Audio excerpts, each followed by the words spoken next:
Brendan. Brendan is in Manitoba in Canada and joins us all the way from over there.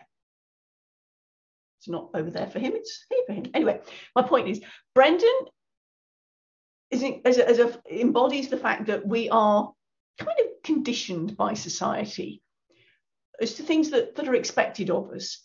Now, when you have a diagnosis, sometimes society conditions you to not expect much of yourself. Harry went through cancer. Oh, you wouldn't expect him to do much after that, would you? I mean, poor lad, he was only 14.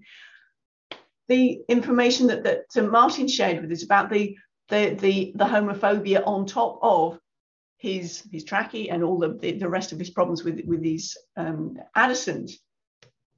We've had Tom talking about how we all expect things to happen at not the drop of a hat, at the turn of a tap. Brendan was expected to live off welfare and be a sponge on society. I think you'll discover very quickly Brendan was not prepared to do that.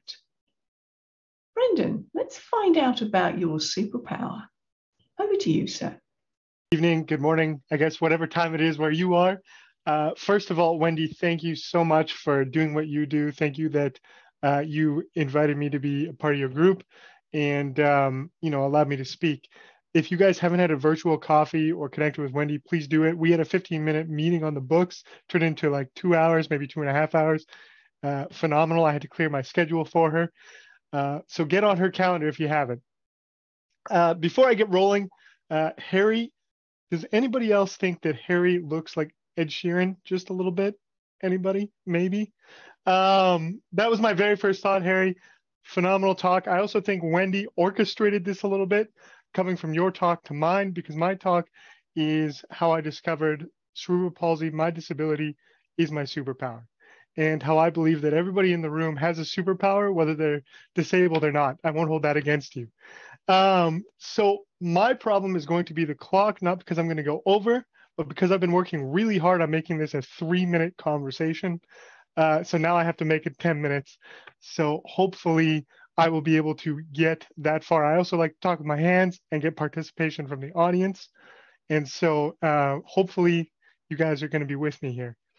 But let's get going. You know, every superhero has an origin story. Mine started in a small community, 3 dirt roads on either side, a main street, a couple of center streets, the kind of place where your mom knew what kind of trouble you got into before you even got home. Anybody else grow up in a community a little bit like that, maybe?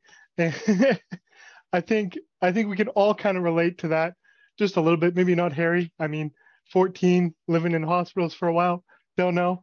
But it was an amazing place to grow up. But when you have cerebral palsy, things are a little bit different.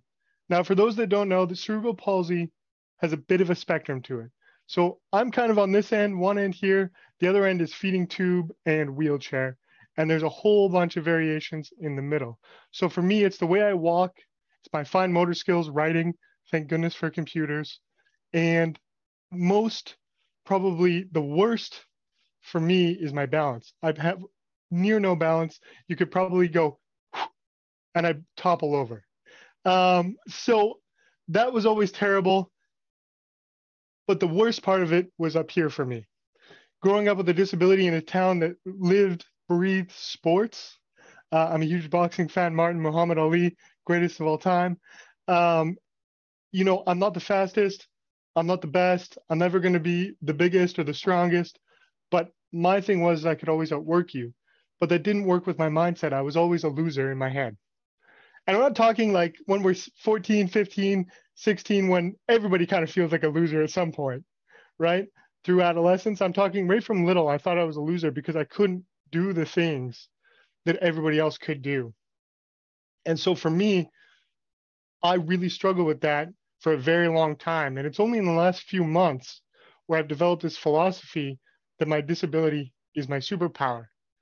And Wendy was saying before that, society wanted me to be a sponge. Absolutely. Right now, today, where I live, and the Canadians will know this, maybe, is if I'm willing to sign a paper that says I'll be a loser for the rest of my life, they'll pay for all sorts of stuff. But because I want to be a hard-charging sales, business development, consultant, coach, whatever you want to call me, I get no help. And so I got to make the way on my own, which I'm happy to do. But back to my point here, we all have a superpower. Mine was the fact that I was going to outwork everybody. Mine was the fact that I was going to think differently, act differently, figure out different ways to do things because I wasn't going to be faster. I wasn't going to be stronger, but I'm going to outwork them and figure out my way to do it. And so today what I want to do is I actually want to take you through an exercise. Hopefully you guys would be okay with that. Everybody okay with that? We're going to go through a short little exercise. So what I want to do is help you find your superpower, disability not included. So we have 3 questions on the board. Question number 1, and I'm reading this, so if it gets a little choppy, that's why I want to get it right. Growing up, what were you labeled as?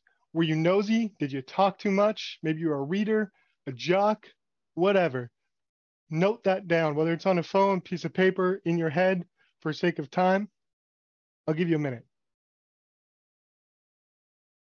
Question number 2, growing up, what were you really, really good at? You know, maybe you were the fastest. Maybe you were the strongest. Maybe you were the best cook. Maybe you could sew. I don't know what it was. Guys, some of us can sew too. Number 3, looking at your answers from questions 1 and 2, you'll start to see how these things have shaped you, how they make you do what you do. It's how you live your life. But now if you look at them again, these are your identities. And so what I want to figure out for you is, what are some of these things you actually need to tap back into? What do you need to start doing more of? Some of those childhood traits that you put on a shelf because now you're too old, now you're an adult, whatever it is. What are those things you need to tap back into? So for me, I was labeled as nosy. I was labeled as I talk too much. You know, I was labeled a few other things, but we don't need to go into that. But those 2 things, I grew up being nosy, red nose, they used to call me sometimes too, as a little poke. And these were adults. But what I grew up and realized, guys, is nosy means curious. I'm a curious individual. I always have to know why something is the way it is or how something is the way it is, right?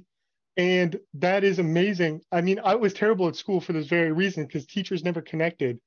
Oh, this is like this, and here's why, right? The other thing I was labeled a lot is I talk too much. For some of you in this room, you probably picked up on it. I love to talk. I mean, that's how Wendy and I went from 15 minutes to 2 hours because we both love to talk, right? But what that means is I am now a sales and business development professional. I get paid to talk for a living, right? So forget those labels, forget those things that you had as a kid. You know, I don't care whether you were 14, whether you're 45, 55, 85, it doesn't matter to me. You all have a superpower inside of you, and you need to figure out what it is. And a lot of times, how we were as kids, we need to resurrect some of those things. That's why I say uncover them, because some of us, we never thought about it like this. I never did, not until recently. Some of us, we thought about it, but we covered it up like you would cover up an American muscle car. It's time to dust that off, take the cover off, and let that V8 engine that is you roar once again, guys. That is what I want for each and every one of you. I would love to talk to you more about this, more about business, sales, because that's what I do for a living. Huge on that. But more importantly, get your confidence up, get your superpower lined up, and let's go to work. Join me on Instagram. Brendan Volks is everything across the internet. DM me superpower so I know you came from this talk. I'd love to talk with each one of you more. And Wendy, thank you again. Harry, Tom, Martin, you guys, pleasure having the stage with you. Thank you so much.